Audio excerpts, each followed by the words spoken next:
আসসালামু আলাইকুম। মুসলিম বিশ্বসহ আন্তর্জাতিক অঙ্গনে সর্বশেষ খবরাখবরে আপনাদের সবাইকে স্বাগত জানাচ্ছি। আপনাদের সাথেই আছি আমি মমতাজ শাহিন রুম্পা। শুরুতেই জানিয়ে দিব আপডেটগুলো। গাজায় ইসরায়েলি সেনাদের কচুকাটা করছে হামাস। হায়েনাদের ভয়াবহ পরিণতির কথা জানালেন ইসরায়েলি সেনাপ্রধান। ইসরায়েল হামাসকে নির্মূল করতে পারবে না, মার্কিন পররাষ্ট্রমন্ত্রী ব্লিংকেনের স্বীকারোক্তি। ইসরায়েলকে গাজায় পারমাণবিক বোমা ফেলার আহ্বান মার্কিন চরমপন্থী সিনেটরের। বিজেপি প্রার্থী মাধবীলতার ভোট কেন্দ্রে মুসলিম নির্যাতন, মহিলাদের আইডি কার্ড পরীক্ষা খুলতে বলেন নেকাবো। পাকিস্তান চুরি না পড়লে তাদের চুরি পরিয়ে দেব, ভোটের মাঠ গরম করতে গলা চড়াচ্ছেন নরেন্দ্র মোদী। পাকিস্তান ইস্যুতে আক্রমণ বাড়িয়েছে বিজেপি। ইমরান খানের সঙ্গে আলোচনায় প্রস্তুত নওয়াজ শরীফ। দর্শক শুনছিলেন শিরোনাম, এবারে বিস্তারিত। গাজায় ইসরায়েলি সেনাদের কচুকাটা করছে হামাস। হায়েনাদের ভয়াবহ পরিণতির কথা জানালেন ইসরায়েলি সেনাপ্রধান। 7 মাস পেরিয়েছে গাজায় ইসরায়েলি বাহিনীর অভিযান। এই অভিযানে প্রাণ হারিয়েছেন শত শত ইসরায়েলি সেনা। এছাড়া আহত হয়ে পঙ্গুত্ব বরণ করেছে আরো হাজার হাজার সেনা।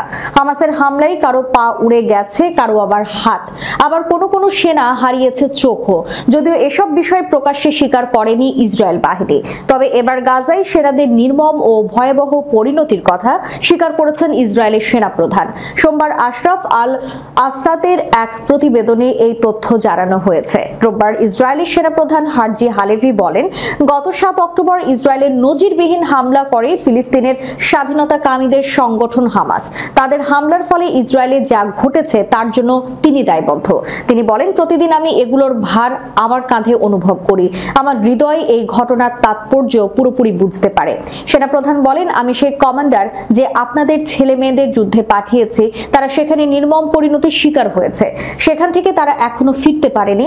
এমন পরিস্থিতির কারণে তারা সেখানে অপহরণেরও শিকার হয়েছে। এছাড়া আহত হয়ে পঙ্গুত্ব বরণ করেছে আরো অনেক সেনা।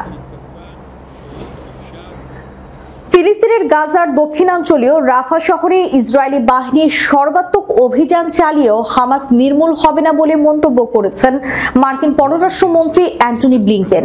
রোববার মার্কিন সংবাদ মাধ্যম সিবিএস এর এক অনুষ্ঠানে মার্কিন পররাষ্ট্রমন্ত্রী বলেন, রাফায় পূর্ণ মাত্রায় ইসরায়েলি আক্রমণ সম্ভাব্যভাবে অবিশ্বাস্য চড়া মূল্য নিয়ে আসতে পারে। এমনকি রাফায় একটি বড় আক্রমণ হামাসের হুমকির অবসান ঘটাতে পারবে না, বরং তা নৈরাজ্য উস্কে দেবে। রাফায় ইসরায়েলের সর্বাত্মক হামলার বিরুদ্ধে যুক্তরাষ্ট্র। এ ধরনের হামলা না চালাতে ইসরায়েলের উপর চাপ বাড়িয়েছে ওয়াশিংটন। এর আগে মার্কিন প্রেসিডেন্ট জো বাইডেন বলেছেন, রাফায় হামলা চালিয়ে ইসরায়েল কখনোই হামাসকে হারাতে পারবে না। ইসরায়েল বৃহস্পতিবার হোয়াইট হাউসে এক সংবাদ সম্মেলনে মুখপাত্র জন কির্বি বলেন, ইসরায়েল জোরালোভাবেই হামাস গোষ্ঠীকে চাপের মুখে ফেলতে সক্ষম হয়েছে, সেটাই যথেষ্ট ছিল। নতুন করে রাফায় আগ্রাসন কেবল বেসামরিকদের ঝুঁকি বাড়াবে, এর বেশি কিছু না। এদিকে যুক্তরাষ্ট্রের জাতীয় নিরাপত্তা উপদেষ্টা জ্যাক সুলিভান ইসরায়েলের জাতীয় নিরাপত্তা উপদেষ্টা জাচি হানিফির সঙ্গে ফোনে কথা বলেছেন। এই ফোনালাপে রাফায় ইসরায়েলের সম্ভাব্য বড় আক্রমণের বিষয়ে ওয়াশিংটনের উদ্বেগের কথা হানিফিকে জানিয়েছেন সুলিভান। ফোনালাপ নিয়ে হোয়াইট হাউসের পক্ষ থেকে বলা হয়েছে, রাফায় সম্ভাব্য একটি বড় ইসরায়েলি স্থল অভিযান নিয়ে মার্কিন প্রেসিডেন্ট জো বাইডেনের দীর্ঘদিনের উদ্বেগের কথা সুলিভান আবার বলেছেন। দ্বিতীয় বিশ্বযুদ্ধের সময় হিরোশিমা ও নাগাসাকিতে 2টি পারমাণবিক বোমার বিস্ফোরণ ঘটিয়েছিল যুক্তরাষ্ট্র। এবার ফিলিস্তিনের গাজায় একই ধরনের হামলা চালাতে ইসরায়েলের প্রতি আহ্বান জানিয়েছেন মার্কিন সন্ত্রাসবাদী সিনেটর লিন্ডসে গ্রাহাম। মার্কিন সম্প্রচার মাধ্যম এনবিসির মিট দ্য প্রেস অনুষ্ঠানে দেয়া এক সাক্ষাৎকারে এই আহ্বান জানান সিনেটর গ্রাহাম। তিনি বলেন, আমরা হিরোশিমা ও নাগাসাকিতে বোমা ফেলে যুদ্ধ শেষ করার সিদ্ধান্ত নিয়েছিলাম। তাই ইসরায়েলকে পারমাণবিক বোমা দেওয়া উচিত, যাতে তারা এই যুদ্ধ শেষ করতে পারে। তারা হারতে পারে না। ইসরায়েলের কট্টর সমর্থক ও চরম চরমপন্থী হিসেবে পরিচিত লিন্ডসে গ্রাহাম ইসরায়েলকে অস্ত্র সরবরাহ বন্ধ করে দেওয়ার বাইডেন প্রশাসনের সিদ্ধান্তের তীব্র সমালোচনাও করেন। 1980-র দশকে লেবাননের যুদ্ধের সময় ইসরায়েলে অস্ত্র সরবরাহ থেকে বিরত ছিল রোনাল্ড রিগান প্রশাসন। সেটিকে সঠিক সিদ্ধান্ত মানলেও বাইডেন প্রশাসনের সিদ্ধান্তের সমালোচনা কেন করছেন জানতে চাওয়া হয় গ্রাহামের কাছে।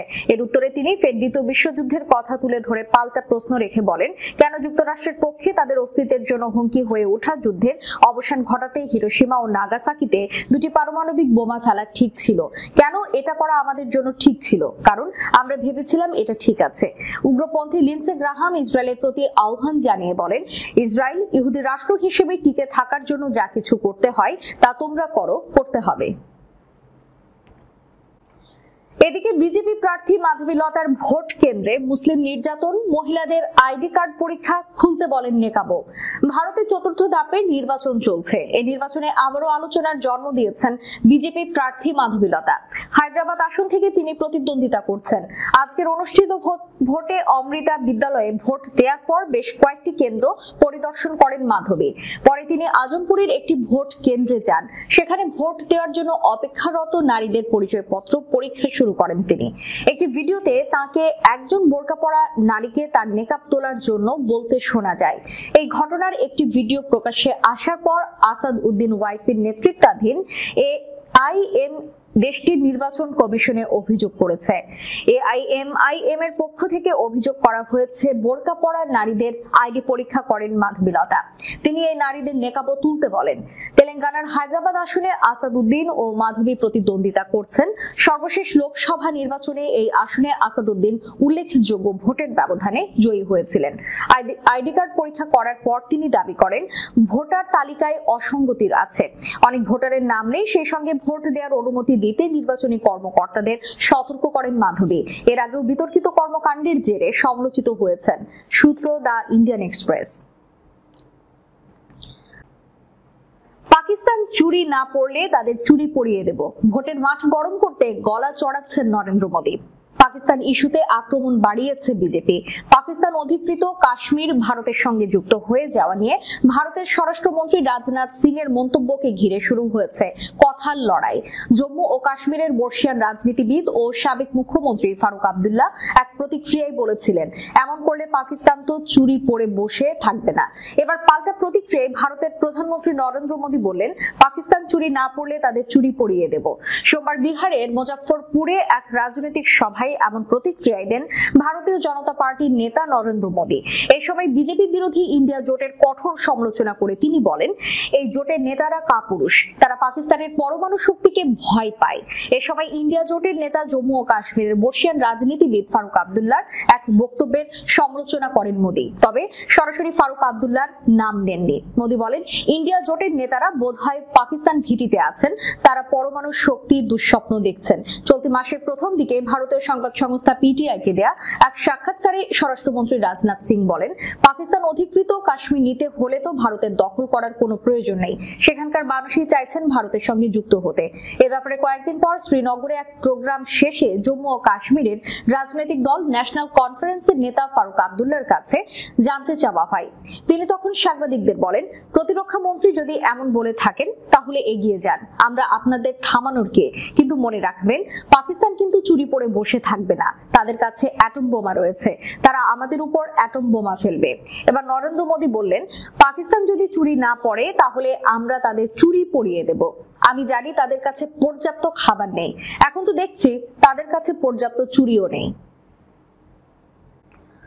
পাকিস্তানের সাবেক প্রধানমন্ত্রী ও তেহরিক ইনসাফ দলের প্রতিষ্ঠাতা ইমরান খানের সঙ্গে সংলাপে বসতে প্রস্তুত দেশটির ক্ষমতাসীন মুসলিম লীগ নওয়াজের প্রধান নওয়াজ শরীফ।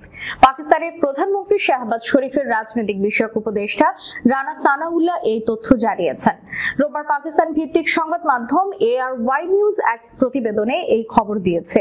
একটি বেসরকারি টিভি চ্যানেলকে দেওয়া সাক্ষাৎকারে রানা সানাউল্লাহ বলেন, রাজনৈতিক দলগুলোর মধ্যে সংলাপের প্রয়োজন রয়েছে, নিঃশর্ত আলোচনা আলোচনায় সমস্যার সমাধান এবং একটি অনুকূল পরিবেশ তৈরি করার একমাত্র উপায়। তিনি বলেন, পিটিআই একটি বড় রাজনৈতিক দল, তা অস্বীকার করার উপায় নেই। একই সঙ্গে নওয়াজ শরীফ এবং আসিফ আলী জারদারিও একটি বাস্তবতা। রাজনৈতিক দলগুলোর পাশাপাশি বিভিন্ন প্রতিষ্ঠানের সঙ্গেও সংলাপের উপর জোর দেন রানা সানাউল্লাহ। তবে সংলাপের শর্ত হিসেবে আদিয়ালা কারাগারে বন্দী ইমরান খানের মুক্তির বিষয়ে যে কোনো চুক্তির কথা নাকচ করে দেন শাহবাজ শরীফের এই উপদেষ্টা। বিদ্যমান পরিস্থিতিতে সমস্যার সমাধানে সেনাবাহিনীর সঙ্গে আলোচনা করতে দলকে নির্দেশ দিয়েছেন ইমরান খান। এর জন্য দেশটির সাবেক প্রেসিডেন্ট ও পিটিআই নেতা আরিফ আলভিকে দায়িত্ব দিয়েছেন পিটিআই প্রধান। সম্প্রতি রাওয়ালপিন্ডির আদিয়ালা কারাগারে ইমরান খানের সঙ্গে সাক্ষাতের পর পিটিআই নেতাদের ডাকা এক সংবাদ সম্মেলনে আরিফ আলভিকে গুরুত্বপূর্ণ দায়িত্ব দেওয়ার কথা জানানো হয়। দর্শক, শেষ করার পূর্বে সংবাদ শিরোনামগুলো জানিয়ে দিব আরো একবার। গাজায় ইসরায়েলি সেনাদের কচুকাটা করছে হামাস, হায়েনাদের ভয়াবহ পরিণতির কথা জানালেন ইসরায়েলি সেনাপ্রধান। ইসরায়েল হামাসকে নির্মূল করতে পারবে না, মার্কিন পররাষ্ট্রমন্ত্রী ব্লিংকেনের স্বীকারোক্তি। ইসরায়েলকে গাজায় পারমাণবিক বোমা ফেলার আহ্বান মার্কিন চরমপন্থী সিনেটরের।